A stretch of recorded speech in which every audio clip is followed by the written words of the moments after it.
பிறந்தோம், இதை செய்ய ஏனோ தினமும் மறந்தோம். துதியுடன் இசையை முழங்கச் செய்வோம், தூதர்களுடனே சேர்ந்து துதிப்போம்.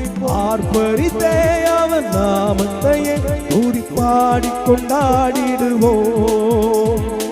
ஆர்ப்பரித்தே அவர் நாமத்தையே துதி பாடி கொண்டாடிடுவோம். அல்லேலூயா அல்லேலூயா அல்லேலூயா அல்லேலூயா.